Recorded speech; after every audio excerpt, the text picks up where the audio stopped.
Journalists come in the morning and they're given a list of the stories that were trending online overnight, which is why, these poor buggers, they come into work and they're like, right, write something about this. Who is this? I don't know. It's an American celebrity. She was on some kind of series that you've not heard of. And what's happened to her? I don't know. She's breaking up with a boyfriend. Who's her boyfriend? I don't know. It doesn't matter. Just write something. Rob Orchard, welcome to the show.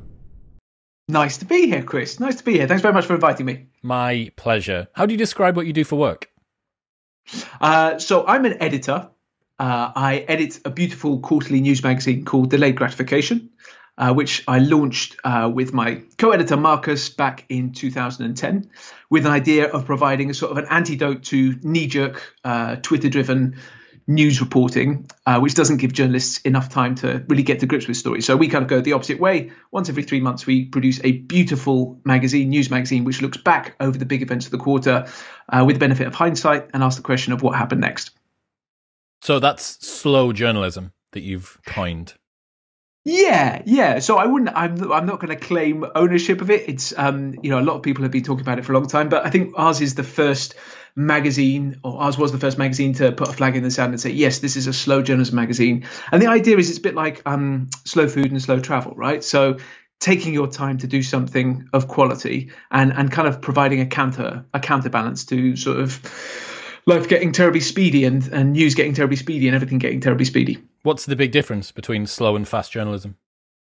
Well, there's all sorts of different things. So what tends to happen in terms of the way that we process our news is that it's coming at us from all directions. It's on our phones. It's kind of quite often the first thing that we do in the morning, right? Instead of turning to our loved one, we turn on our phones. We check and make sure nothing horrible has happened overnight. And last thing at night as well, and throughout the day, and on our socials. And it's kind of this white noise of news. And what tends to happen as well is that it moves in kind of cycles. So you get an intense concentration on a massive story for a few days, and then suddenly the news agenda moves on, and you're quite often left with the sort of the feeling of not having really got to grips with what the story was, or wanting to know what happened next. But the news cycle feeds on novelty, and so it's kind of constantly moving on. So to take an example, Afghanistan. We were all glued to the story over the summer in August 15th, the fall of Kabul, and the few days leading up to that, and the few days after that.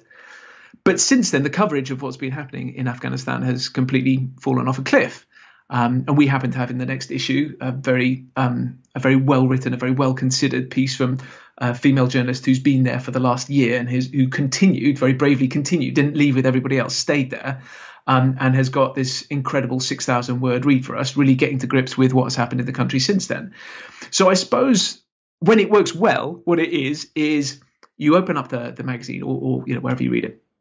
You open up the magazine and you think, God, yeah, that story, what the hell happened to that? I remember that. And we tell you, and in amongst that, we also tell you the stories that you missed. We have this kind of slightly cheesy line of the stories others missed or mistold. So this idea of in the kind of the heat of like 24/7 rolling news, there's stuff that gets missed and there's stuff that gets put out there wrongly. So this is ideally in its best form, it's an antidote to that. I remember doing an AS level in social media. In media studies and sociology. So a quarter of an A level in media studies, and even then.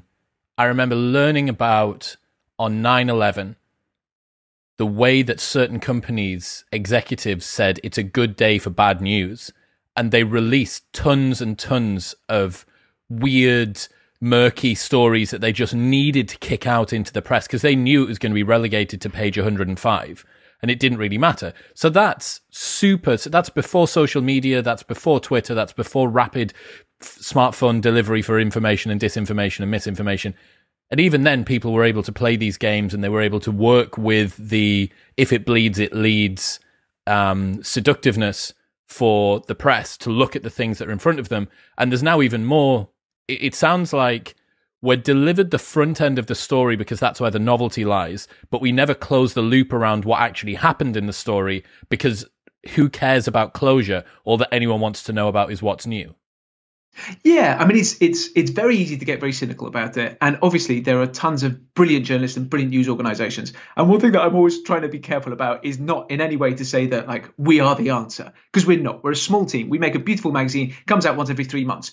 If you relied on it for finding out what was happening on, what was going on in the world, then like 3 months after the fact, you'd be like, oh wow, so Biden got in. There's a pandemic on. That's why everyone's been dying. There's a pandemic going on. So we're not the answer in that sense. There are tons of skilled and talented journalists out there doing amazing work, and there are people doing kind of follow-up stories. However, that's not the way that most of the news that we receive works. And part of that is, as you say, it's novelty. It's if it bleeds, it leads, which is kind of, from time immemorial, that is, how journalism has worked. But part of it is also the economics, right? So as you have moved away from, you get up in the morning and you go and buy your particular newspaper, you spend money on it, and, you kind of take it and dissect it and so on. And the editors make their best guess as to what will be interesting and useful to you. You move to a time when news is largely free and has been expected to be free. And the way to monetize it is by using the data of the people who are buying it and, feeding them up very invasive, very targeted advertising. And that kind of militates away from considered journalism, right? Because actually, if you're only measuring value in terms of clicks, then the sensible thing to do is not to commission a 6,000 word considered piece, which, a team of editors work on with a brave journalist, and, you kind of get something really interesting. The sensible thing to do is to bang out a couple of hundred words of nonsense with some sort of sly reference to a celebrity who's in vogue at the moment, put on a provocative headline, and just kind of pump it out and pump out 20 or 30 of those, a day. That's, because then you get the clicks and then you get the advertising and then you can fund things and so on. So there's something rotten about the system. There's an interesting thing, though. I mean, in recent years, I have seen the pendulum start to swing back a little bit, as it always does, right? Which is paywalls, people putting up, paywalls and demanding money for their journalism. And thank God, right? Because we got into a really bleak period. When we launched this magazine, it was, like the only way forward that people saw was in digital. Like print was there, digital, and had to be free. Had to be free, and you had to get mass. And that was really, really kind of scary, because we were educating an entire generation of people to expect that they should get, all of their news for free, even though good news costs money. Sam Harris has a point around this, that he says the entire internet made a price estimation error in terms of how much it values content. Podcasts shouldn't be free. Everyone that's listening to this right now should be paying me for my time. Everyone should. And they should be paying every other podcaster as well. When you think about the amount of value and pleasure that you get and how engaging it is and how awesome that platform is, and that's just one platform. And then talk about the best follow that you have on Twitter.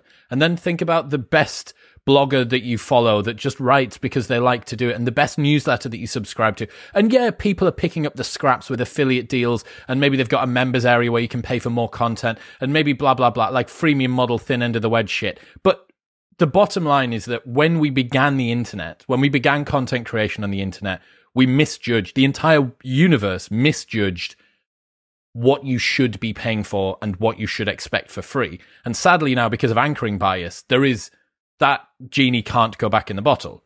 You cannot do that. There is anchoring bias is precisely what people are doing with gated content. They're saying you still get the show for free, but you pay for more, as opposed to this is what you could have got and now you have to pay to get it. It's all about avoiding that anchoring bias. But yeah, I think that the perverse incentives that de-incentivize people from writing good pieces of long journalism that would have taken ages versus, can you believe what Khloe Kardashian wore last night? Here's a photo of her with no makeup on going to the whatever. That's going to get shared around and that'll trend.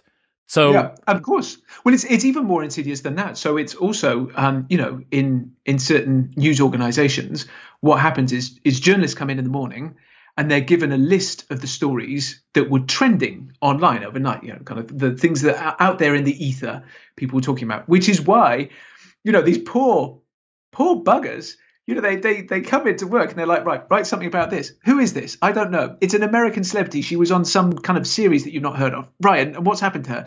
something, I don't know, she's breaking up with a boyfriend. Who's her boyfriend? I don't know. It doesn't matter. Just write something. So, at the bottom end, the other thing that happens with this, of course, and you're absolutely right that it's not a difficult argument fundamentally, is it, to say that, when you're talking about journalism where you're sending people to difficult and scary places to be put into situations that you wouldn't want to be put into on your behalf so you can get information. That should be a fairly easy sell. But the other thing that happens, of course, is that as the number of media multiply, right? So as you kind of bust outside of the established media, which in many ways was very, very, very good because it empowers a lot of kind of smaller producers to do some interesting things and to experiment. But as you do that, and as their economic clout comes down and down and down, and as they sort of hemorrhage cash, there's fewer opportunities for journalists to take what was traditional route of journalism. So in this country, for example, what would happen is you'd start at an entry-level job on a local newspaper, and you'd frantically work away. Hopefully some nice editor would take you under their wing and sort of knock some of the rough corners off, rough edges off your writing and so on. You'd start writing pieces and trying to send them to the nationals, and eventually you get a couple placed, and then eventually you might get something, at the nationals, and then you work your way up. There was a kind of a ladder that you could climb. It kind of made sense, right? And so what you end up there with is proper training and proper experience, and you can do that in a context in which you can make enough money to survive. That sounds like a good way to fund journalism, which, as we all know, is incredibly important to a stable society, right? And to democracy. But the problem is now there's no local news jobs. Local news is basically dead. It's been killed by the internet. And there's very few opportunities at the kind of the bigger establishment organizations. So you've still got all of these people wanting to become journalists, still loads and loads of people desperate to kind of go into that. They come out the other side and they realize there's nothing for them to go into. And so then what they have to do is they have to find some sort of backdoor. So there's the possibility they could launch a podcast. It might take off. It won't. It might, or they could launch their own magazine. It might take off. It won't. It might, and you sort of, you're hollowing out the whole ecosystem. And what you end up with is the few opportunities that there are there tend not to be for the better sort of kind of interesting journalism. They tend to be this thing where you're just turning the wheel to keep the whole sordid process going. Talk to me about the difference between first and being right. I heard you talk about the Amanda Knox story as a really good example of this. The Amanda Knox story was fascinating. So it was this, it was the retrial of Amanda Knox for the murder of Meredith Kercher in Perugia. Story.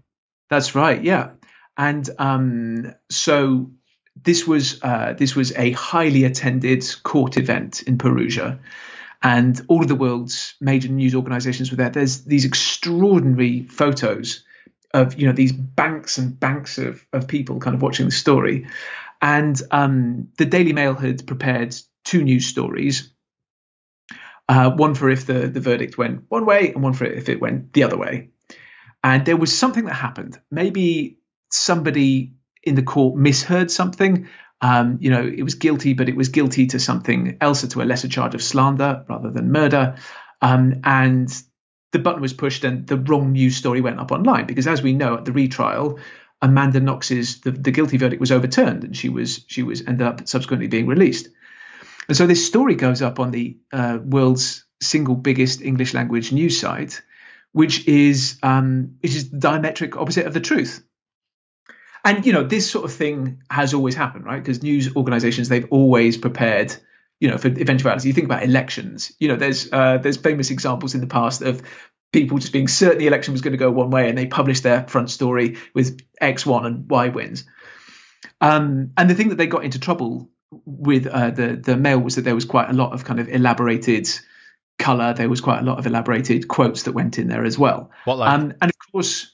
Well, so I think there was a thing about need to be careful to get this right, but I think there was a thing about the reaction of Knox and of the family, and I think also there was a quote from a court official which I think was not correct, and so you have this very weird situation where this wrong story kind of goes up, and you can completely understand why you get to that point, right? Because getting stories out first means that when lots and lots of people are searching for them, that's the story that they land on, right? So people all around the world were interested in this verdict, and they wanted to know. So there's this incredible pressure to get the story out first, and obviously the people at the Mail wanted to get it right, but they kind of like they pushed the wrong button, and this went up. It's only up for a couple of minutes, and then they put the correct story up.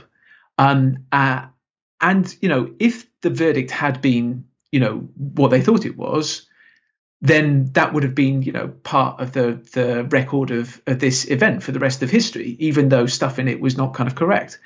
So that's a weird thing. This need for speed in this hyper speedy knee-jerk news environment means that we're kind of built for error kind of creeping in. And then more than that, and this is not what I'm sort of suggesting in this case particularly, but the whole ecosystem is built up for spreading disinformation and misinformation very, very rapidly around the world.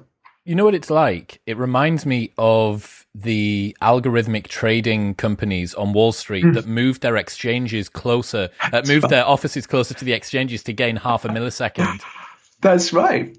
And, because it matters, right? Because the economics of it are such that if you get that story out first, then you're higher in the Google rankings, which means more people link to you. And I mean, I know the algorithm is changing all the time, but you're notionally going to get higher up, which means you can get more clicks, which means you can charge more for the advertising, which means at a time when people aren't prepared to pay for news, you can still continue to fund your organizations. But I mean, if you sat down to construct a kind of a news ecosystem from scratch, it wouldn't be that. What else are the press getting wrong at the moment? I'm very loath to criticize the press because I think that by and large, the press is kind of comprised of editors and journalists who are just trying to do their best and trying to get the truth out there. And of course, my magazine, one way we've talked about it is we're slightly we're the seagulls following the trawler, right? Because we're not breaking the news. The slogan down the spine of all of our issues is "Last the breaking news." So we're kind of following along behind, and we get to look at what has happened, and then we get to kind of ask people to take a broader view on it. And there are interesting things around that. So one of the things that often happens is when people are interviewed about an event when it's just happened, and sometimes when it's still happening, still unfolding behind them, they tend to give a very different reaction, understandably, to a few months down the line when they've had a chance to consider and put things in perspective. When they're standing in front of the burning building trying to process what's happened, then there's a very different reaction to 3 months down the line. Okay, think about it. So people are we selecting for witnesses and for statements and for reactions from people and commentators and opinion pieces. They're selecting for a very particular type of opinion. Well, that's right. So it is the opinion that you get immediately. And also because the media moves, en masse around certain stories, you also get things. So I remember going to Salisbury 3 months after the poisoning. And it's actually my hometown. And just kind of walking around talking to people. And they're like, God, there's endless journalists. And, people were almost scared to go into the town centre because they would just be stopped. Like, hi, I'm from CNN. I'm BBC. Can I, kind of get some words for you? How are you feeling? I'm feeling fine. Just fuck off. It's just like my entire town is now just journalists and like potentially some Novichok. So, so that's another kind of quirk of it. But no, as I said, sorry, I'm very loath to criticize journalists. I think in an ideal world, we would find. And I think, I think slowly we're getting there because I think these paywalls seem to be working. And actually, a wonderful example is The Guardian. So The Guardian was losing money hand over fist for many, many years. And they took this kind of very grown up decision to say to their readers, what we do costs money and you need to support us if you want it. We'll keep giving it. We'll do it free because we want reach and we think our journalism needs to reach the four corners of the world. And if you can't pay, no problem at all. However, it costs money, and if you can support us, then do. And they had a tremendous reaction, and they managed to, break even, I think, ahead of where they thought they were going to. So, so I think, that people are trying to do. I mean, obviously, there's always, as in any organizations, there's obviously kind of, there's bias and there's corruption and there's things that I see happening, which, I think are unpleasant in terms of invasion of privacy and things like that. But that's been with us forever and probably always will be. But I think I just have the privilege, I guess, of being able to offer a slightly different view.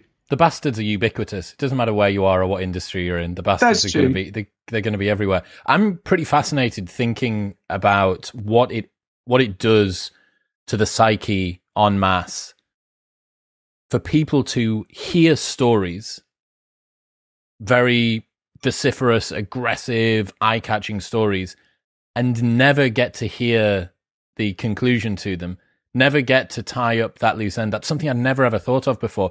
But it's almost, unless it's a court case in which the court case itself becomes another piece of novelty that people want to get to. The only reason that closure is being featured is that the closure is also another piece of novelty. But for the most part, you hear the Afghanistan exit is a perfect example. We all knew what happened with those photos of people falling from the plane as it's taking off, they're clinging to it as they're running along and they're waving at the camera. And that, I don't know how that's even been completed. I have no idea at all. Well, this is true. And also, I mean, I suppose the other thing is, arguably, you could do a magazine that does this every 6 months. You could do one that does it every year. There's loads of stories that we could continue to follow up. And, when does it end, right? When do the ripples stop emerging from that story? And I suppose that we've always kind of positioned the magazine as halfway between a magazine and a history book, right? It's like it's sort of, somewhere, says a lot somewhere that in the 3 middle months between is the history. two. That's true. I mean, we do deeper stuff than that. So I mean, it's often the stories are kind of inspired by something that happened in that 3 month period, but we'll reach further back. And I guess what we try to do is, given that we have these lovely like long form stories that we can do, is we try to get to do what a lot of journalists aren't given time to do, which is provide lots of context and seek out lots and lots of expert opinion, and like try to take a broad view. And that's very difficult to do if you're having to turn out stories, but that's at such a tremendous pace. It's the consistent, ambient, unfulfilled open loop that it has to have an impact on the public's psychology. It has to. You're constantly being fed issues that do not get resolved. That's what the news is. That's true. And also, of course, I mean, this is not a new thing, and this is just the nature of news as we kind of see it.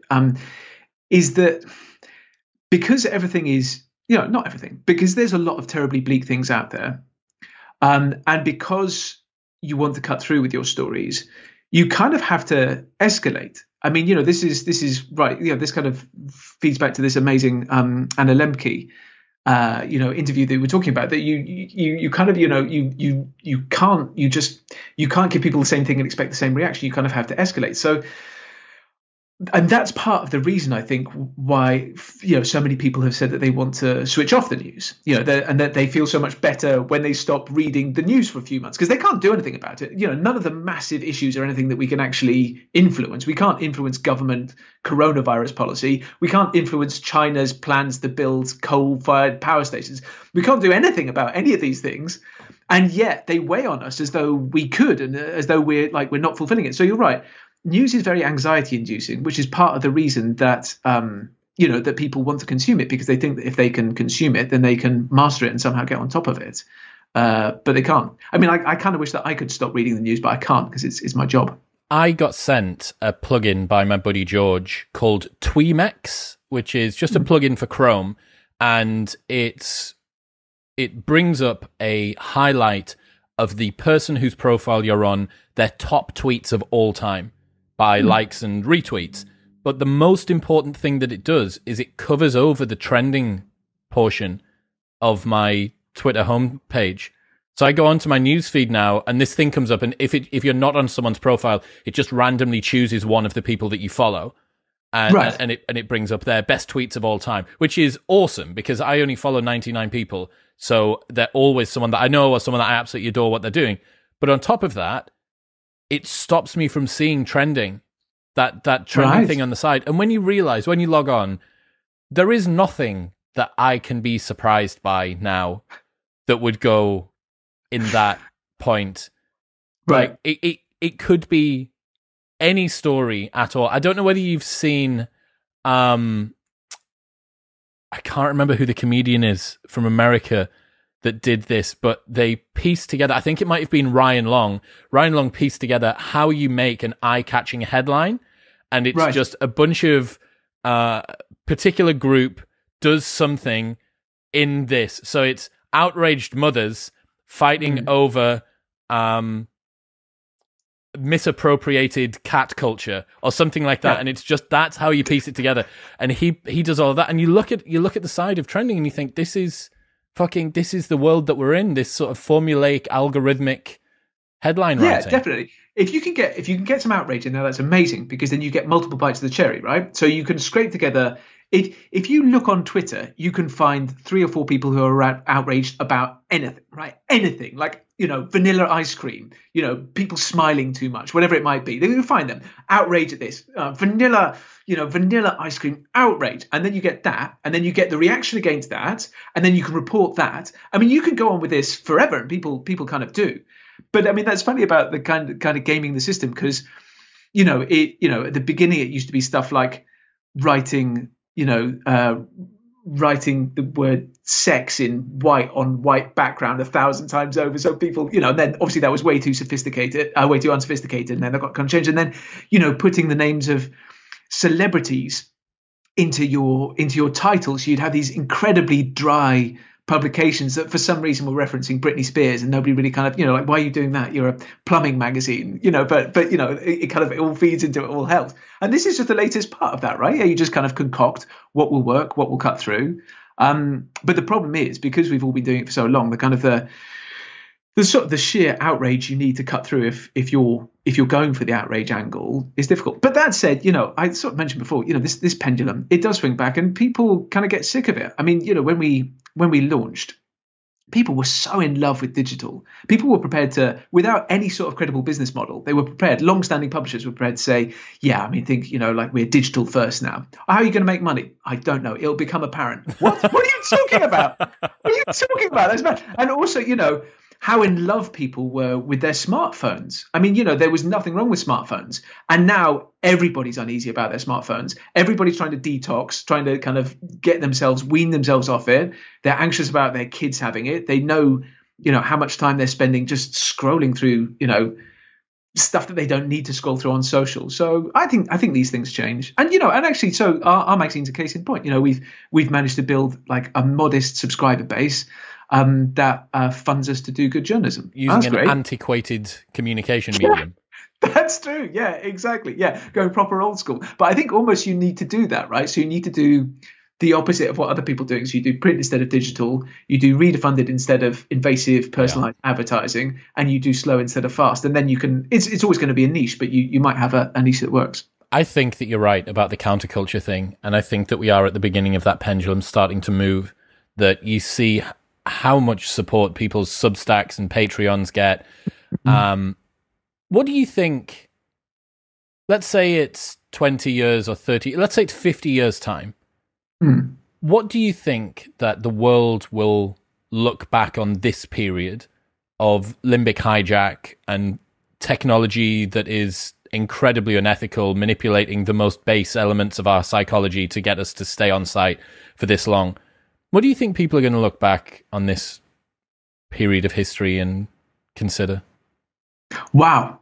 That's quite a big question. I'm aware I'm asking you to be the most sort of divinated, clairvoyant that you can, but just... Well, no, it's funny. So I did this TEDx in 2014, and one of the things that I said, I wanted some nice bold statements for the end, and I said, in 10 years' time, there won't be a single printed, like a single major printed newspaper left in the Western Europe or something like that. And so I'm slightly anxious now because I got like 2 years to go. There's lots of them. Come on, guys, TikTok. Can you just go out of business? I mean, a lot have folded, but still. Well, it's funny, isn't it? When you look back, obviously, what happens is that all the noise kind of goes away. You look back on entire decades, like the kind of 70s. What was it the decade of? Well, like you can name kind of 3 or 4 things, and one of them is disco. So all the people who lived through that is absolutely nonsensical. But I would imagine that a huge amount of it will be to do with climate stuff, won't it? So it will be, these guys were such morons. Why didn't they just do why didn't they just do cold fusion like we've got and sort it out with limitless power? What on earth were we thinking? That's so stupid. Or can you imagine them living in a time before they knew that there were aliens or something like that? It'll be some massive thing that we've not, I think in terms of my strong feeling is that in terms of the way that, big social media organizations have been operating and big tech companies have been operating, I think that won't persist because I think people won't stand for it. People are getting way too savvy about it. As a very basic thing, people are going to demand to have the value of their information, I think, and all of the technology exists to put that in place, right? People could be compensated for all of the data that is sold behind the scenes about them. And they could also be compensated every time that there's a data breach, every time that people haven't kind of protected them, whatever it might be. So I imagine that sort of thing might mark a shift. But in terms of kind of broader news media, I guess probably it'll still be guided by the same things that we want as humans, which is we want to amass enough information that we'll be invulnerable and we'll have a special advantage over all the other humans and we'll be protected and our families will be protected, which is obviously, nonsense. Absolutely impossible. Do you have a side interest in data science or something then? Because you've written a book that works out things like how much it would cost to buy everything in an edition of Vogue, or what the actual best inventions since sliced bread have been, or the UK's most popular dog breeds. Are you a closet data scientist too? So I would never glorify myself as a data scientist, but since we launched the magazine, so in the first issue of the magazine, my co-editor Marcus said, do you know what we should do? We should do some infographics. Infographics are fun. And our art director, who's the best art director in the world, sort of came onto this and said, yeah. So from the very first issue, we started doing infographics and just trying to work out, how we do them. And over years, we've kind of worked out, well, we've got better at them, I think. And so actually what happened with this book was it was April 2020 and the first lockdown. And suddenly we'd gone from selling, 3,000 or 4,000 copies of the magazine at the newsstand to selling 0 copies because nobody was going to, airports, nobody was going to bookshops, nobody was going to train stations. I mean, obviously, as in terms of what was going on at the time, that was a very small drama. But for our business, that was a big deal. And so we were just casting around for something that we could do, a project that we could all throw ourselves into in this time when we were, not going out, when we were just staying at home. And we thought, let's do a book, because we talked about doing a book for ages. And we had 10 years worth of infographics. So we started putting stuff together and coming up with new ideas and how it would all look. And then we found an agent and we got an offer from Bloomsbury. So we sold it to them. And then we started putting it together. And I love infographics. And I'm not a data scientist, but I have enough data manipulation skills to pull together, infographics and to do the research for them. And they're brilliant for a magazine because they give you a way in. I think that they are like a gateway drug for magazine purchases. And I've seen people at the newsstand flicking through a copy of Delayed Gratification, and it's not the long form features, the earnest kind of analysis, any of that they stop at. It's the funnies. It's the little infographics, the little things like, oh, wow, my goodness, did you know how many chickens there are? Wow. And so that's been great for us for the magazine. But I also think that they're really interesting from a journalistic point of view because you can kind of use them in a way slightly to take the heat out of kind of quite controversial stories, because you can just put the facts down, right? And you can kind of give people a way into the facts, that kind of looks good and that kind of amuses them and intrigues them at the same time as hopefully giving them some information. So they're great. And this book is 10 years in the making, and it's got lots and lots of lovely silly stuff in it, but it's got quite a lot of serious stuff in it. I think I'm glad that you mentioned what's the best thing since sliced bread, because that took me flipping forever to work out how to answer that question. But basically what we ended up doing was getting loads and loads of lists that eminent bodies had produced of the best human inventions of all time. And then we totted up, we did a meta list. So we totted up all of their kind of votes. We worked out what the most kind of most lauded inventions in human history were post the Industrial Revolution. So it wasn't like fire and the wheel and stuff like that. And then we found out when sliced bread was invented, it was introduced in 1928, I think in June 1928. And then we just looked at the 2 inventions that were best ranked after that, which were, spoiler alert, they were penicillin and the internet. And penicillin only just scraped under the wire because I think that was something like September 1928. But that's it, Wasn't penicillin grown on bread as well? Yeah, So and that's actually, two bread-based. And if we'd been able to make the internet off of bread, we would have had 3 bread-based inventions. Yeah, that's true. Yeah. Well, I mean, let's not rule it out at this stage. Let's see if we can get some funding into bread. Yeah. So I've got some of my favorite ones that I went through. So the world's oldest person was 122 years old, and she was French, apparently. Yeah, Jeanne Calment. Yeah. Yeah. And so we like looking at old people. So we did this whole infographic at the other end of the book, which was it was called How to Live Forever. But it had a little asterisk that said up to a maximum of 122 years. And what we did was we looked at supercentenarians, so people who had lived older than 110. And the nice thing about that is that they've all been interviewed at some stage. And I mean, quite often they're sort of barely kind of capable of giving answers. But the one question everybody has always asked them is, how did you live to such an old age? And the answers are just absolutely delightful. So there's mad stuff like whiskey and boiled onions, eating boiled polenta, a sense of humor. Quite a few people said that. Lifelong virginity. Eugenie Blanchard, lifelong virginity. God, yeah. No alcohol, tobacco, or fooling around. No fooling around. No fooling around. My favourite one is there's a lady who said daily raw steak and brandy and leaving her husband. Aged 39.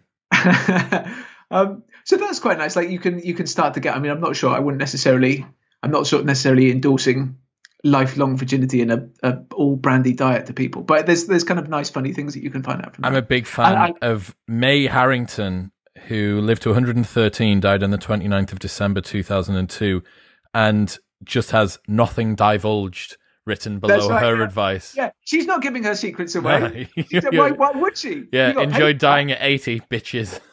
Yeah, exactly. I knew. I didn't tell. You didn't know. And then the oldest living creature was a clam that lived to 507 years old until he was accidentally killed by researchers. That's right. I think it was the researchers who found the clam accidentally in the process of identifying the clam and working out how old it was, accidentally killed it. So, I mean, it could have been, could have gone a lot. It was, didn't have a good innings necessarily. Unbelievable. The oldest cow, 48 years. The oldest goat, 22 years. 29 years for the oldest dog. There's a 43-year-old spider in here as well, which I do not want to meet. No, exactly. And with all of these things as well,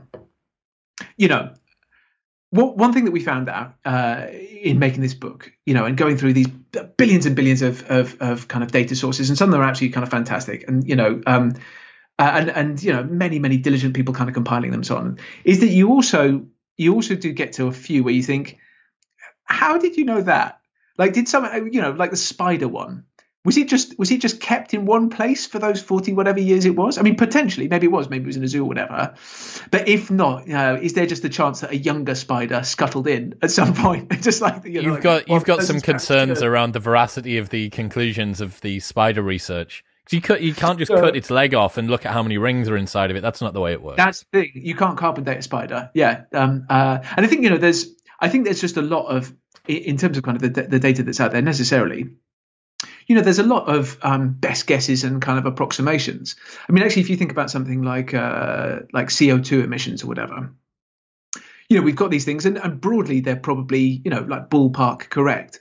But then also, like, no government in the world, even the most scrupulous and well-funded government, is measuring every single, fire in somebody's back garden or every single kind of, whatever it might be. And certainly that's even the best funded ones. And a lot of people, it'll be, I think, probably just a finger in the air, like approximating it. Yeah, looking at the CO2 emissions, I was quite interested in this. The UK has seen the biggest CO2 emissions drop of all G20 nations, a decrease of 41% since 1990. Meanwhile, China is emitting 11.5 billion tons of CO2 per year, which accounts for 30.3% of the global total. That's one country contributing 30.3% of the entire global total of CO2 emissions.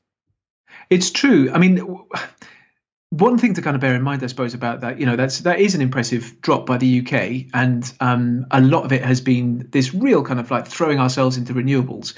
And so actually since 1990, coal-fired power energy production has kind of absolutely plummeted.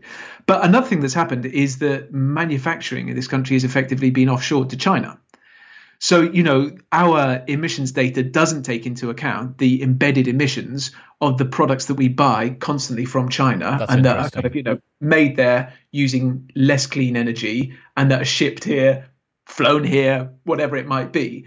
So actually there's loads of different ways of I mean, even in this, so actually there's three different kind of major standards for how you measure emissions, and some of them take into account like aviation and some of them don't, and stuff, all of these different things. So yeah, I mean, generally the UK has done well. It's probably also the case that a lot of the low-hanging fruit for the UK has now been picked, which actually, somewhere like China, actually, they haven't kind of made that switch to renewables. But if they did, that would make a massive difference. I'm terrified of China. Sometimes I just sit and think about what it's going to be like with our new East Asian overlords, which personally I welcome with open arms and have always been an ardent supporter of the Xi Jinping everything that he's done, his hair, his outfits, his 30.3% of the global total CO2 emissions per year. I welcome them. Absolutely.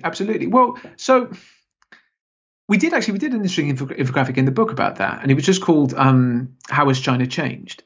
And we just looked at some of the data about what has happened to kind of the quality of life of citizens in China in the 20 years, the last 20 years. And it is astonishing, across so many different measures, across, education, public health, earnings, just, all of these different things. Chinese citizens have leapt ahead. Like, their government has brought them incredible benefits.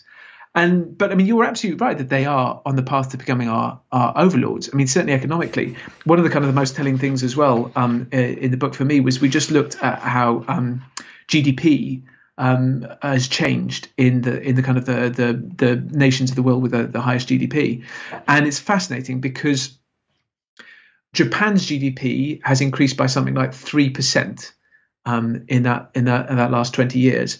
And China's has increased by more than 1,000%. I mean, it is completely. I think the UK is around 97 or something like that. But it's just. I mean, it's an incredible thing that's been happening there in the background. This economic, expansion, which has been coupled with a lot of kind of very good things for some of the citizens, and a lot of very bad things for some of the other citizens. Totalitarian communist regime is good for the GDP. That's effective. It's effective. In this case, effective. Gets the job done. I would love to see an accurately done study around happiness levels and around fulfillment and meaning levels for Chinese citizens. You're never going to, the same as finding out if COVID came from a Wuhan lab or whatever. We're never going to find out. I think it's very unlikely that we're going to find out because by its very nature, the people that would be conducting the study have a perverse incentive around the outcomes of the study. But I don't know what it's like to be a Chinese citizen with a social credit score and all of your movements being tracked. And have you seen that they've got gait analysis now on the artificial intelligence system? So even if you don't show your face, they can predict who you are to a 97% accuracy simply by the way that you walk. Oh, it's petrifying. Terrifying. Absolutely petrifying. Yeah. I mean, you also have, what's going on in Xinjiang and with the Uyghurs. This is a kind of a petrifying development. I mean, the other thing to kind of add in, I suppose, about there's this incredible expansion, economic expansion, is, of course, you have to measure it from the base. So actually, Japan 20 years ago was one of the kind of the most developed nations in the world, and China has made this drastic jump. Finally caught up with everybody else. Exactly. And of course, I mean, it's the most populous nation on the planet as well. So actually, the interesting thing as well is the GDP is colossal. The GDP per capita for China is still very middling. There's a lot of people not doing kind of particularly well, and there's lots of people who are doing very well. But yeah, I mean, you could do a book of infographics just on China. I mean, just on what's happening. They're mad stuff. We looked at the tallest towers in the world. I think at least 7 of them are in China. The tallest skyscrapers in the world. So it's completely kind of eclipsed There's some place. What's the new people one? there Because before. there's a new one. Is it in some Saudi place that's going to the Jeddah Tower. It's going to wipe the floor with the Burj Al Arab. Right, that's right. The Burj Khalifa. That's right. So Burj Khalifa is your tallest. You've got 1, 2, 3, 4, 5, 6 of the top 10 tallest towers are in China at the moment. And then I think it's the Jeddah Tower, which is scheduled to open in 2024, which is going to be notionally 1 kilometer high. And that's where's that? Saudi Arabia somewhere? That's in Jeddah in Saudi Arabia, yeah. And then I know from my trip to Dubai last winter that they are building in the center of a brand new marina that's going to be downtown, huge downtown marina. They are building it's not a building, it's just a spike in the ground, but this spike in the ground is going to be 1.1 kilometers high. So they're already planning to take the title that they're about to lose to Jeddah back and put it in the same place. It's just, I shit you not, it's a spike in the ground. It does all feel a little bit sort of old-fashioned, this, doesn't it? Like the sort of showing off competition with towers. I mean, we got a little bit of it. Actually, it was quite interesting with the kind of the recent launches, kind of Bezos and Branson and so on, doing these big launches into space. And a lot of people just saying, why are you doing that? You don't think what we've have you got left things to do when you've got basically unlimited oil money in the Middle East? What have you got to do other than stick the biggest spike in the world in the ground? That's it. That's all that's left. Yeah, I mean, I suppose so. I mean, that's kind of that's slightly the Bezos argument. Although Bezos is also saying that we're going to learn loads of stuff from him going into space. But I don't know. It feels a bit of an old-fashioned way to spend your billions, doesn't it? Do you see what Elon tweeted recently, talking about how people were criticizing him for not paying tax on his unrealized gains from stock holdings? So he did a Twitter poll to say, should I just dump 10% of Tesla stock? And I'll abide by whatever the results of this poll are. And that ended up with a Twitter poll deciding the fate of $20 billion worth of stocks. And they decided on yes. It ended up at 57 and a bit % said yes. So it sounds like if you're holding Tesla stock, might be an idea to just let it get out of the market for the time being and then rebuy back in, because Elon's about to dump a little bit. Oh, God save us! But I mean, it keeps us in interesting stories, right? Right, it keeps us with something to talk about. Dog breeds. I loved this one. I love dogs. The most popular dog crossbreed was Cockapoos, with 39,000 being sold through Pets for Homes in 2020. This is in the UK. 10 of the 24 most popular dog breeds has poodles as parents, and Cavapoos are the most expensive dogs. Now, I know a lot of people that have got Cockapoos, so I anecdotally can completely back this. Yeah, well, this was fascinating. So this was something that we looked at in the magazine first, right? Because it was a big phenomenon about COVID and the lockdown. So actually, we did a ton of infographics about COVID. I mean, there was so much amazing data there to play with. And this was a fascinating peripheral one. It was going through this unbelievable inflation. So there's two things going on. So people getting more and more interested in crossbreeds, and they were also paying more and more and more for them. And so we got this incredible data. And quite often, for the book, we would kind of go and approach somebody that we thought had some interesting data. And Pets for Homes did have interesting data. They sell kind of tons and tons of dogs. I think one of the things that I like the most, though, I'm not particularly a dog person, but I do love the kind of these portmanteau names. So you've got you've got Cavapoo and Multipoo and Golden Doodle, but you've got Pomsky, Poochon, you've got Sprudel, you've got Sprocker, a Mulchie, a Morkie, a Pomchie, a Chalky, a Puggle, a Jug, and a Shorkie. Those just kind of lovely, lovely things. But the prices for these things were insane. I mean, actually, the thing to really invest in over the last year has been crossbreed dogs. Yeah. Crazy. I'm trying to work out what it is about poodles that make them, because I know that Cockapoos are, I want to say, hypoallergenic, which sounds like the sort of thing that you look for in a bed pillow. Oh, yeah, well, thankfully, because Jonathan, he's got infertigo, so we need to have a hypoallergenic fucking pillowcase for him, else he comes out with a rash. But yeah, I think that there's something. But no, you've answered it. That's exactly right. But it's the poodles that are hypoallergenic. Okay, so they pass that down. That's a dominant gene, is it? Like having brown eyes. The hypoallergenic nature that gets passed down. Even if you mate that with a Dulux dog, the Dulux dog's genes just get completely whitewashed by the poodle. Now that, you have me there. I think that's the case, but you know what? I don't want to definitively say that. But can I tell you about I'm really glad that you picked that one up. The other one that I loved from the lockdown was, and the other kind of really novel bit of data that we got was we looked at what people were searching for across the world during lockdown. And it was so revelatory because it's such a weird experience that we've all had, right? We all went through this, and you know, a third of the world at one point was in some form of lockdown. And we did quite earnest stuff about the disease and how it spread, and you know, the financial impact and so on. But the really human story, and I think that's where the infographics work best, is when they kind of got this real human story at the heart of it, was what people were searching for on Google. And we went to Google and we said, look, the sort of thing that we're looking for is you know, kind of data that tells us about, you know, how people's priorities changed. So the data that we got was searches that had increased the most year on year. So the year before the pandemic, and then the year after, and then we drilled down, we got it kind of day by day. So we related it to how the whole thing unfolded. So fascinatingly, before the coronavirus was declared a pandemic, the big thing that people were searching for was hoarding. You know, we can all remember there was this unease, and you know, there were things starting to people were starting to hoard things, and we weren't quite sure what's going on. And then in order, and this isn't all of them, but it went hoarding, toilet paper, coronavirus. People just across the world in every language under the sun just going, what is coronavirus? Hydroxychloroquine, when Trump was just like, I'm interested in this is going to sort things out. Ammunition, so driven by people in the States being like, right, it's the end of the world, let's load up. Exercise bike. My absolute favorite bit is on day 12.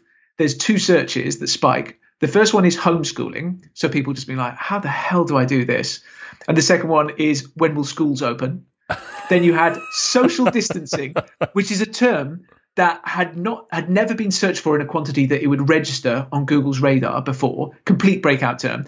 Same with Zoom dating, cut your own hair, permit to go outside. This is lovely. Cafe sounds on YouTube. People hadn't searched for that before. Cafe sounds. They wanted to make themselves feel like they were in a cafe while they were sat at home. Like they were in a cafe. So, you know, what they used to do in the old days was go to a cafe, and then they was just sitting at home on their bed and just be like, God, this is a bit sad. Too fucking silent in here. Sound. Let me get the sound of Sheila making a cup of tea. So, which the market provided, like the clink and the clank and the sort of, you know, people tamping down espressos or whatever.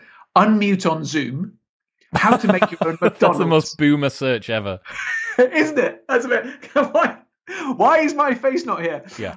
Where are my grandchildren? Yeah. How to make McDonald's. And then, you know, all of this kind of stuff, all of this kind of stuff that, you know, like mad kind of social stuff. And then another breakout thing, and this was quite a long way down the line, but how many people can attend a funeral? This was a breakout search that people hadn't had to think about before because, well, as many people as can fit in the church or crematorium. But that was a thing that people were searching for en masse around the world. So I love that sort of data, you know, where it's both epic as it is on a global scale, but it's also personal and immediately, you know, relatable. You understand it. Are you familiar with Seth Stephens-Davidowitz? Yes. Everybody lies. Yeah. So Seth's been on the show, and that guy's a beast with his data. And I saw a feature that he did.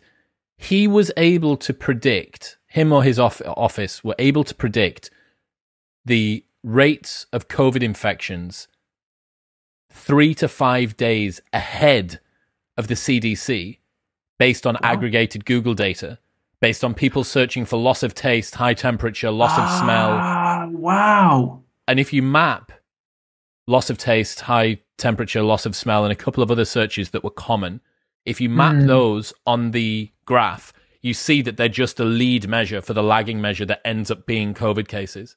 Crazy. Yeah.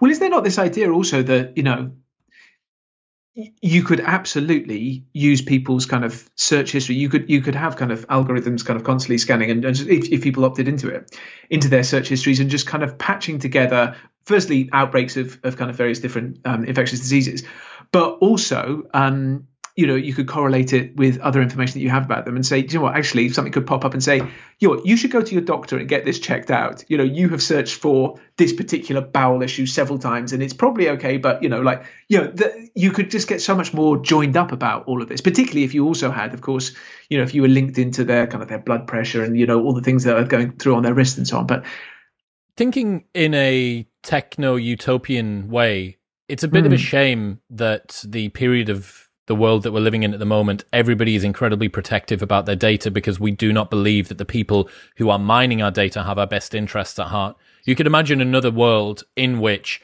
the Mark Zuckerbergs and the Jeff Bezoses of the world were just seen as these benevolent saints, right? These sort of technocracy saints that were just, all that they did was make our lives better. And we knew that they had our best interests at heart and they weren't selling it and they weren't trying to limbically hijack us. And we just wanted more. We wanted to just continue to give ourselves away. But because of the framing that this situation's been given, because of concerns around privacy and human. I had Sebastian Junger on the show not long ago talking about the brutal history of freedom. And freedom is something that we have been fighting for a very, very long time. So when you start to encroach on that, humans have a very visceral response. They're really, really not happy about it, and understandably so. But this could have been done a different way, and we may end up in a place where it is done in a different way. But the amount of time it's going to need to regain the public's trust of big tech. Think about big tech. The words big tech. It makes you think of this dark, malevolent being, hiding at the top of some fucking gilded tower behind an astroturfed lawn. Like it's Silicon Valley run amok. And that's what we think about. We think they're selling our data. They're trying to target us with ads. I don't want them to even know my fucking name, let alone my blood pressure. That's how we feel about this situation. But it could have been different. And it would have been nice. It would have been nice to have wanted to supply as much data that you have to these companies as possible. Maybe, I have no idea about this, but maybe Web3 will be able to enable this a little bit more because you can have genuine levels of security. And I don't understand how it works, but someone said that it sounds like it might be a better version than the internet we have at the moment. Well, it wouldn't be difficult, would it? But you're absolutely right. There was very much a missed opportunity there because actually, when all of these things started, we could only see the benefits, right? Some people were moaning because actually it turned out that all of the people that they looked up on Facebook from their childhood, there was a reason that they weren't in touch with them anymore, and they're all pricks. Been reminded why they were assholes that I wasn't friends with. Yeah, exactly. Exactly. So there were things like that, but generally there was a lot of wow, and I get this for free. Wow. And, there were incredible social benefits and people kind of reconnecting, and there were wonderful things. And you're absolutely right. There must have been a moment at which you built enough. But the problem is you only build enough mass by making it free because there can't be that barrier to entry. But once you set up that relationship where, the people, we are not the clients, we're the products, it's very difficult to turn that round. And at some point you say, tell you what, do you want this, but you pay for it and we won't mess around with your data? Or you can't, there's no way you can package that up. You have to continue. Once you've set this course, it has to be all about freedom. But I don't know. I think, the wiser that people get about what is happening and what it's, less so about the data, but what it's doing to your mental health, I think, to be to leave yourself this open to constant distraction and constant kind of titillation and constant anxiety and so on. The more people move away from that, and the more people, capitalism moves in and it provides alternatives, not necessarily quarterly printed magazines, but like other stuff, other tech stuff, where there's a kind of a kudos associated and, you pay for it, but you get a better service. That's the visceral response. The fact that everybody understands that their relationship, I don't know a single person whose relationship with technology doesn't need work. And 10 years ago, that would have almost not been the case. I don't know a single person that doesn't need to work on their relationship with technology. And the fact that that's there and it's so obvious and it's a felt sense by everyone, that's the gateway drug to people saying we need to have a system-wide change with how technology and us relate. You might see something when we move more towards AR and VR and wearables being a little bit more integrated. When you get a step change in the type of media mechanism or the type of consumption mechanism, you may be able to reset some of the market's expectations to do with cost, to do with relationship between you and the supplier or the tech company. So that may be something. But again, it's just anchoring bias. It's the fact that until you change a bunch of different things at once, we fix ourselves to, well, this was free. And so many people want to have all of the things that they think that they want with none of the things that they know that they don't want. So I want to still be able to access my friends and talk to them, but I don't want them to limbically hijack me, but I also don't want to pay for it. And it's like, you don't get to have those three things. Like, exactly. The reason it's free is because they're selling your data and they're targeting you with ads. So another one of the things that you looked at, which was the decade with the most blockbusters based on an original idea. And that was the 1980s. It was the 80s. Unsurprisingly, the 2010s came last out of the last 100 years. The last century, the worst decade for blockbusters based on an original idea was the 2010s. Isn't that fascinating? Yeah, I mean, it's all kind of based on, well, it's kind of remakes and it's based on storybooks and things like that. And yeah, I mean, actually, if you look at it, the 80s, you had the biggest film of each year in terms of ticket sales. You had Star Wars, Episode 5, The Empire Strikes Back. So you've got the first Star Wars. Sorry, not first Star Wars. You've got 1980, you've got Star Wars, and then you've got 81, you've got Raiders of the Lost Ark. 82, you've got E.T. 83, you've got another Star Wars. 84, you've got Indiana Jones, Back to the Future, Top Gun, Spielberg is spanking it, isn't he? I mean, Indiana Jones and the Last Crusade, all just kind of just original ideas, not based on anything. So yeah, that's that stuff is absolutely lovely. I think one of the nicest things that we've done in film is, and I always kind of come back to it, is how to win an Oscar. So we just looked at every single Oscar winner going back to 1928, every single male and female winner of the Best Actor category. And it's fascinating because we looked at kind of like modally how you're most likely to win. Because everybody's got that question when it comes around to Oscar season, like, who's going to win? And you all got your pet theories. And actually, it's fascinating to see the facts, which is that, modally speaking, you'll play a fictional character who's North American, from the present day if you're a man, from the recent past if you're a woman, who works as a soldier, a lawman, a monarch, a politician, a creative/media type, or a performer if you're a man. And how depressing is this? Who works as a performer, a housewife, a mother, a socialite, a service industry type, or a prostitute/escort if you're a woman in that order, who participates in no sexual scenes and who in the end doesn't die on screen. And these are very clear trends as well. Like, it's fictional character and it is North American. Now, none of that is necessarily particularly surprising. But I think one of the nice things about diving into data sets like this is it kind of allows you to confirm, or confound the prejudices and the ideas that you already have about, what you would expect to see going into this story. But I love that one in the films. A lot of cultural stuff is really nice. We did a lovely one about, we got this data from Spotify about songs that have stood the test of time. So the songs from each year going back to the 50s that are the most played now.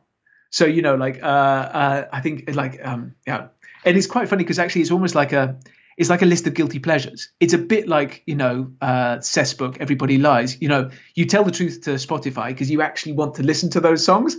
And you might, if you were asked to compose your list of the best songs of the last 50 years, whatever. None of those are going to feature on none of that shit. One of my buddies is absolutely adamant that the window into a person's soul is their suggested videos on YouTube Home. That someone watches between 10 p.m. and 11 p.m. at night on a weekday evening on YouTube, that's who they really are. Not the person that they tell you, not who they are with their lover in their most vulnerable moments. It's the shit that they watch between 10 p.m. and 11 p.m. at night on YouTube. Yeah, I could see that. And that book, Everybody Lies, there was a lot of stuff in that, wasn't there? Because he has this lovely example, which is, what people write about their partner on Facebook as opposed to what they type into Google about their partner is mad. It's like, my boyfriend is so sweet, charming, kind, generous, adorable, whatever it is. And then people are typing into Google, my boyfriend is horrible. Is my boyfriend autistic? What's wrong with my boyfriend? Why is my boyfriend so mean? And that's how we use Google. It's like it's a electronic psychiatrist on the couch, isn't it? Why is this happening? I mean, one of the things that I liked in in the thing, the pandemic searches, one of the things people were just doing in large enough numbers for it to register a massive spike was just going into Google and typing in, "I'm bored." And that's amazing. What do you fucking want them to do? And it's a search engine. But I mean, it's actually, it probably would throw up some useful stuff. But I love that. Just people, all around the world in all different languages. I'm bored. 569 people have been to space. 24 went to the moon, 12 of which walked on the moon, and 3 went to the moon twice. Plus, we left 2 golf balls on the moon because one of the astronauts played golf up there. That's right. Yeah. So actually putting together that data was quite a colossal job because it's not centralized. So I'm not sure that anybody's ever calculated that before. There are kind of various different calculations floating about the place, but we got the kind of the data from NASA and from the Russian Space Agency and from the Chinese Space Agency, and from the kind of the private companies. And so we kind of went through methodically and we've listed them all. I mean, I think that this is one of the nice things about this An Answer for Everything. It's just there's this thing where you quite want to own knowledge, right? I mean, you're never going to sit there and read through the list of every single person who was sent into space in 1984. But I like having it in a book that I own. It's just nice. I like it's completism. That's what it is. It's any time that you can be completist about something. Every single person, they're immortalized in this. Inherently satisfying. It is satisfying. And, why not? Why not spend 8 pages going through and calling out the most exciting things that they've done? And then, there's loads of we had the NASA. I mean, there's so many data sources that, obviously we couldn't do without them. NASA have got these amazing data sources about stuff that we left on the moon. So there's hammocks for, because the astronauts kind of went up and they didn't really cater for where they were going to sleep when they first sent them. So they were kind of effectively sort of sleeping all hunched up in the spacecraft. And eventually they graduated to hammocks and they chucked them out afterwards. There's quite a lot of excrement up there. There's unused sick bags. There's this amazing thing where there's a stack of money, and it's a special. I think it's $2 bills or something like it. And somebody thought that they would take it up there, and then they could go back down and then hand them out as souvenirs. Because this is a special bill and it's been on the moon. Wow, that's amazing. But at some point they jettisoned it, they thought it was a bad idea, or they took off and they're like, "How have I forgotten something? Oh fuck! I've left $42 down on the moon." Exactly. That was my ticket to the big time. So I mean, that's the other thing is you find out how weird the world is. There's a lot of long tail stuff as well. I don't know if you saw, we did one about government e-petitions. So the UK government has set up a few years ago an e-petitions portal, and you can go on there and you can suggest an e-petition, and if you get enough votes on your e-petition, I think it's 100,000 or something. 10,000 is that it will be noticed by someone. 100,000 is that it gets brought up in the House of Lords, I want to say. It's something like it. Is it like it gets considered for debate in Parliament? Yes, that's it. Yes. Something. And a certain number of them have been, have kind of broken through. A tiny percentage. The vast majority of them, and I went through and found out, I went through every single year how many were submitted, how many were kind of rejected. The vast majority of them rejected. And there's this lovely government line that they put underneath. And so it says e-petition rejected, reason for rejection. And usually the line is just really polite and it just says, "This e-petition does not relate to something that the government is responsible for." And it's no shit. So some of my favorite ones on there, there's this brilliant one, which is change the plural of sheep to sheeps. Make gingerism part of the discrimination laws. And my absolute favorite one, there's somebody went on there and started an e-petition, which was increase the standard size of a wine bottle to 1 litre. And they had this lovely little write-up under it. And it just said basically, you finish a wine bottle and you always want just one more glass. So why not make wine bottles 1 litre, and then you don't have to open a second bottle? I mean, it's brilliant. And then the government rejected it. They're like, yeah, it's not really. That's this not isn't really our remit, mate. This is a you problem. Yeah. With more NHS and stuff. Fuck, man. Yeah, the number of times that I've seen a spurious e-petition go up, but it does seem like, I don't know, that system for Americans. I don't know if there's an equivalent for Americans, but that system is a rage outlet for a lot of people's social justice concerns. But the problem is that people believe, the people that are voting on it believe that they're genuinely making a change by doing that thing. That's the way that I'm going to contribute to this particular movement. So, for instance, there's been a recent social concern around spiking in nightclubs. I'm not sure if you've seen this. Yeah. Huge concern around it. And I run nightclubs in the UK, so it means that we've been dealing with this on the front lines, as it were. And the main thing that people were pushing toward there was, we're going to do an e-petition. We're going to get this to be considered for debate in wherever Parliament. And one way that you could look at that e-petition page is that it's a simulacrum of doing work whilst not requiring any of the things that might actually enact change. That it gives people who are indignant and want to contribute to a social movement, it gives them an outlet that dissipates their rage, but doesn't, by the numbers, seem to actually make change all that often. That's right. I mean, I think you do get certain breakthrough ones, and when you're going through them, there are certain bees in bonnets that are just, it's like everybody's putting up a thing over and over and over and over again. But you're right, there's a certain amount of virtue signaling going on. You share an e-petition on your socials, and that's kind of like you've done something about it, but you haven't actually done anything about it.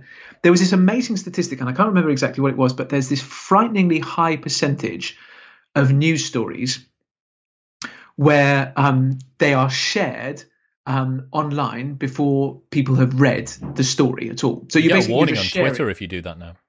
Do you? If you retweet an article, without Twitter, without opening the link, and Twitter knows if you've opened the link, Twitter pops up and says, "You haven't read this. Do you want to read the article before retweeting?" That's amazing, because somebody did an amazing spoof on it where they put in some quite powerful headline, which was kind of virtue signaling headline. And then there was a paragraph of real text. And then underneath it, the text basically said, "You're all a bunch of idiots. And if you've read this far, then kind of congratulations. But this is all nonsense and kind of made up." And people were just sharing it kind of willy-nilly. "Oh, yeah, this is important work. You've got to read this." I mean, our whole digital system is kind of geared up for that. I don't know, though. I don't know whether you're right. At some level, it's just kind of a pressure valve, and it's a way of making people feel that they've done good. But also, I suppose I kind of applaud any government that's prepared to wade through. I mean, there's something quite nice about that. Some official going through and being like, the fucking guy in that department. Can you imagine? Exactly. Can you imagine that poor bastard's job? "No, we're not going to make gingerism part of the discrimination laws. No, we're not going to give you extra large bottles of wine. Just buy a third size bottle of wine. It's not to do with us. I want to serve." What have I missed off? What was one of your favorites from the book that we haven't covered? Good question. So there's all sorts of lovely things. I think there's a very simple one that I really like, which is just called "Where Do Babies Come From?" And I'm really interested in this, which is that it's just about fertility rates around the world. And I read this really, really good book a few years ago, Empty Planet. I interviewed one of the authors. There's two authors. I think I interviewed John Ibbotson. And it's basically saying that if you look at the fertility rates, as in the number of babies that women around the world are having, in many, many countries, they are way below replacement rate. So in a modern economy where you've got a very good chance of your kids surviving through childhood, you need to be having something like 2.1 kids per woman in the population in order to maintain your population static without any immigration. And in dozens and dozens of countries around the world, that is not the case. And in many, it's nowhere near the case. And the trend is all downwards. And a lot of that is a good thing, because a lot of that is people moving from primarily agricultural societies to more urbanized societies. It's women becoming educated and realizing they've got more options. It's people leaving it later to have kids, and it's birth control. There's all sorts of wonderful things.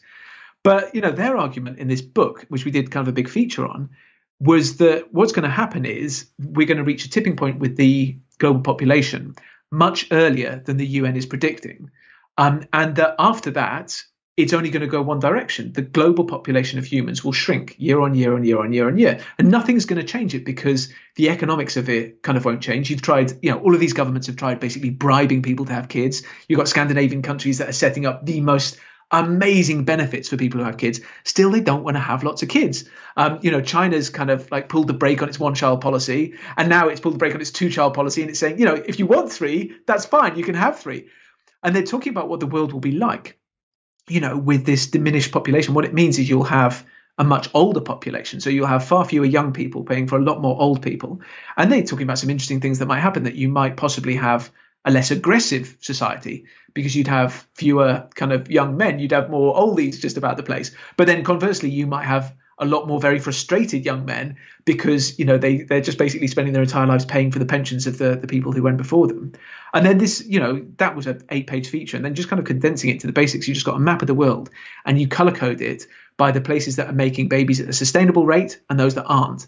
And it's fascinating because the world is just colored in, like North America, most of South America, all of Europe, large swathes of Asia. People aren't having babies at a sustainable rate, and it's going to shift everything. It's going to change everything. You've got people like, I think Taiwan's down at, just above 1. That's nowhere near enough for its population to sustain.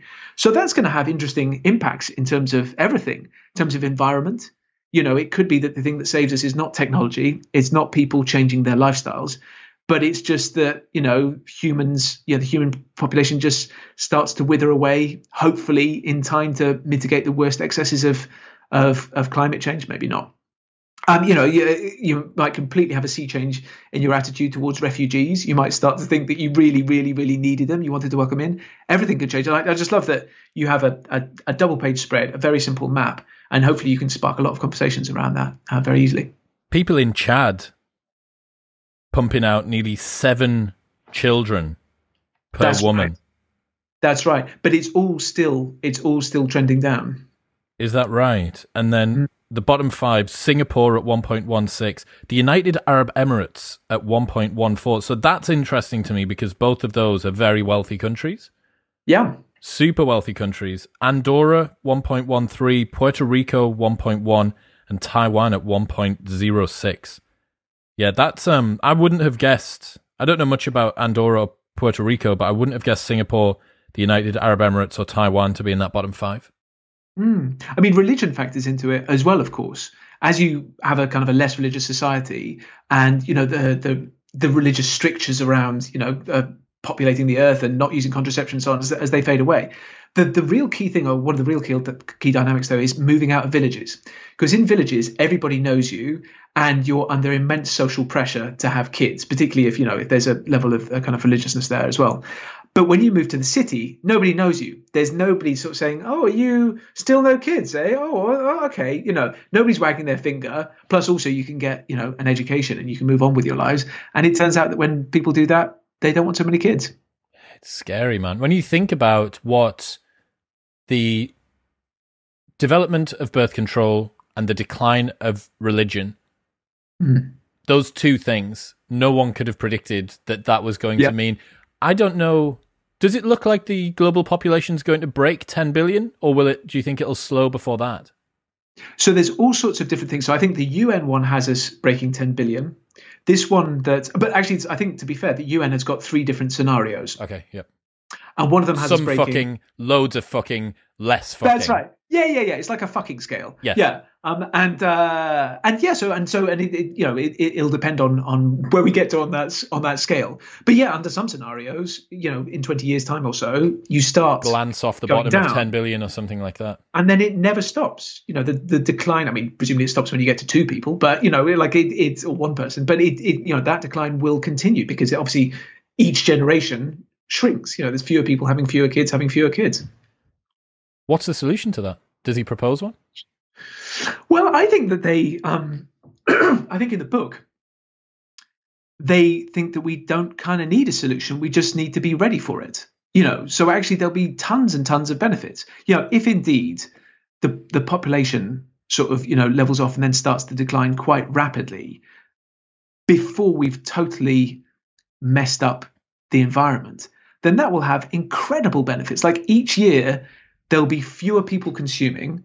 The quality of life for the people who remain, well, I mean, that's quite broad staking because obviously there's a lot of implications about kind of a dwindling society and having fewer people to kind of do the jobs and so on. But from a global point of view, actually the environment, could be a massive, massive beneficiary. And that was one of the big things that they talked about. And they just said, this will be another thing that humans have to adapt to, but it's something that bears thinking about. Yeah, well, I mean, if everything's going to become automated, and there's going to be no jobs for us in any case. If robots are going to take over everything, it doesn't matter. There's only going to be 2 people left. Yeah, I wonder, because there has to be a level that things flatten out at, or else we're talking about this as the next big extinction event. That imagine if we make it through global pandemics, world wars, nuclear weapons, we avoid destroying ourselves, we avoid all of the asteroids, and the fact that we're not fucking enough annihilates the human race. How did that civilization go extinct? Oh, they just got bored with sex. They just got bored with it, and they didn't do it enough, and they that was it. But here's another thing, man. Imagine we could be living through the period where there are the most humans on the planet that there will ever be. Oh yeah. That will probably be another kind of like thing to chalk up in our lifetimes. But then, of course, like making predictions about these things is kind of nonsense. You can see where the numbers are trending and so on. But also, say the robots do take over, and we've got loads and loads and loads of lovely spare time. Do humans start to reorient their lives again? Yeah. I mean, they don't need to work to provide. Maybe they're living to 120. So they could dedicate 30 years of their lives just to study, and maybe they can have babies when they're in their 70s. So maybe that's the thing. Maybe you start pumping out babies in your 70s. Nobody foresaw the fucking revolution of the 2040s. Right. Yeah. That's right. Led by 70-year-olds. Yeah. Led by randy 70-year-olds, on a mission to repopulate the earth. I mean, who knows? Who knows any of these things? I agree. Rob Orchard, ladies and gentlemen, an answer for everything, 200 infographics to explain the world, will be linked in the show notes below. Where else should people go if they want to hassle your company on what it is that you do? So go to slow-journalism.com and find out all about the magazine, and subscribe for a very reasonable rate of £40 a year. And come to some of our events. We do fantastic free events where we do in-depth chats with journalists about their stories. We really kind of get behind the scenes of that. Come to one of our classes. We'll teach you how to make infographics. We'll teach you how to be a features writer, teach you how to launch a magazine, any number of different things, how to be a graphic journalist. Come along to one of those and get the book. Do you know what? This is your classic Christmas book. It's 17 quid, but it feels like it's worth 25, which is nice. It's got heft to it. It's got volume. And I kind of picture myself as I almost am, wandering around Waterstones like a lost sheep on the 23rd of December thinking, I've got to buy for all who am I going to buy? What am I going to get? What do they even like? This is good because this has got politics, culture, sport, film, environment, everything. There's something in there for everybody. So it can look like you've chosen it for just that. You'd be like, yeah, I saw they've got a chapter on designer dogs and stuff like that. And I know you like dogs. So here's your Christmas present. So this is good. This is where we're aiming at. It's like four square in the center of that, like that panic buying Christmas market. That's very well thought out. Yeah, exactly. I love it. Rob, thanks so much. You next time. Take care, mate. Cheers. What's happening, people? Thank you very much for tuning in. If you enjoyed that episode, then press here for a selection of the best clips from the podcast over the last few weeks. And don't forget to subscribe. Peace.